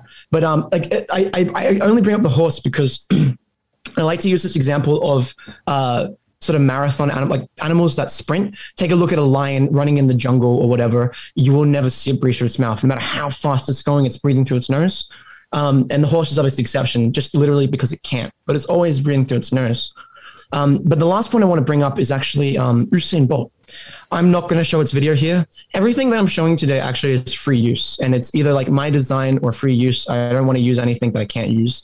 Can we use this bingo card? Are we allowed to use it for copyright reasons?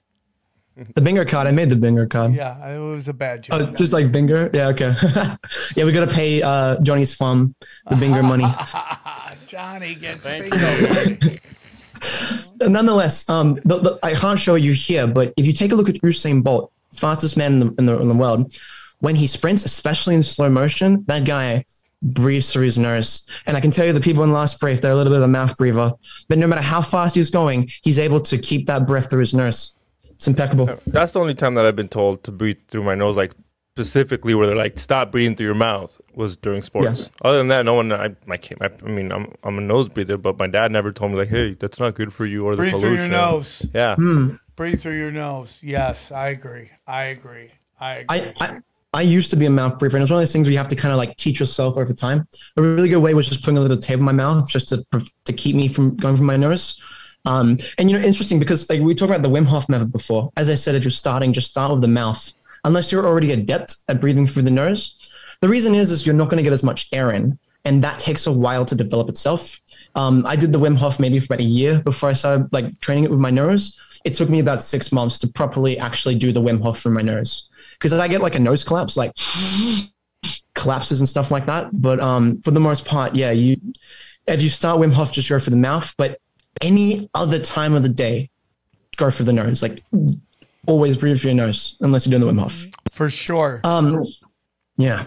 And I'm gonna tell you a few reasons why. So I told you the benefits. So real quick, because we got only about 3 minutes left due to baby mama and gotta go. I have a short time. So okay. So let's jump to, and we'll have you back on this. I got about 3 minutes left, and I got a jam. Great. I've done about 50 slides out of 250, so I can keep going all day. Okay. So let's get to the final, wrap it up. What do you want people to get from this as we go into our last 3 minutes? Just learning and taking in information to develop your life, right? Like you want to take it, like these are things that contribute to your health, contribute to your well-being.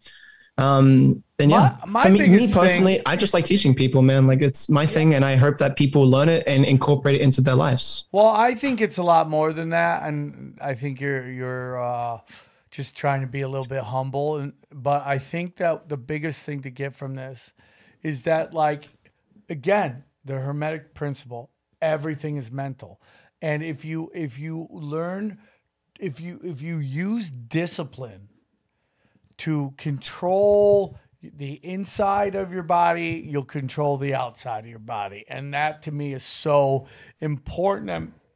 And it's just like, we are just taught that like, we don't use any, such a small part of our brains. And, we're just monkeys hurling through space. And I just like, man, you're way more powerful than this, man. You're way more powerful. You have to take control of the mental part of your life. You want to ascend, you have to take control of yourself mentally. Everything is mental. Your life is not shit. You just think your life is shit, and therefore it's manifesting to be shit. Those who change their perspective in their life will change everything else about themselves. Everything will change. Does that mean you're not going to have turbulence in your life? No, there's always going to be turbulence. You have to mentally change your life, man. And it's through discipline. This whole episode is just a fucking TED Talk on fucking discipline, man. It's like, it's so important. Nothing else matters. Your mind is everything. It is a holographic universe of energy, and you mentally can manipulate it for yourself if you mentally change your mind. Now you're like, well, why can't I get $1 million? Guess what? You're on a path, man. Okay? You're on a path, and you can mentally change how you deal with that path. If you get the fuck out of your own way and start using your head, using your mind, you're really freaking powerful, man. And that's what we got to end on, because daddy's got to go see his daughters. He hasn't seen his kids in a couple days, and he misses them very much. My man. What are their names again? Ghost and Ninja. Give me a. There we go. Did we get close? Is it just one? Ghost and Ninja. So we're close. So close, bro. So close. I think you did it on purpose. Nah, we'll continue it. I'll continue the bingo card. We'll keep where we're at. Deko, this was a great conversation. I hope people really appreciate and understand it, and start to kind of. Do you have? So you have Deko FM. Is this where they can come and find everything you were talking about? Yeah, you can me through here. I got my email, stuff like that. I got a Discord if you want to join that for music-related things. So this is the radio here. I do reviews right here, as you can see here. And if you want to listen to my music, please do. I've got an album. If you liked my presentation today, I spent about 2 months on it. I spent about 18 months on this. So it's quality. I recommend it. Please listen to it. And yeah, absolute pleasure coming in today. Hope I can return. Brother, you crushed it. I appreciate you coming on, and sorry we had to end it, even though we did go, we did a nice chunk, but we have to end it early. I'll continue exactly off where I'm off last time. All right. It's fine. pin this conversation. We'll do it again. Guys, thank you so much for tuning in. Hope to see you in Long Beach. Only a couple tickets left again, and hope to see you in Bakersfield. We will talk to you soon. Thank you, everybody, for enjoying the show. Thank you so much. We go deep, homeboy. Aaron, open your mind. Drink from the fountain of knowledge. There's lizard people everywhere. That's some interdimensional shit. Wake up, Aaron. This is only the beginning. Dude, you just blew my mind. Tinfoilhat.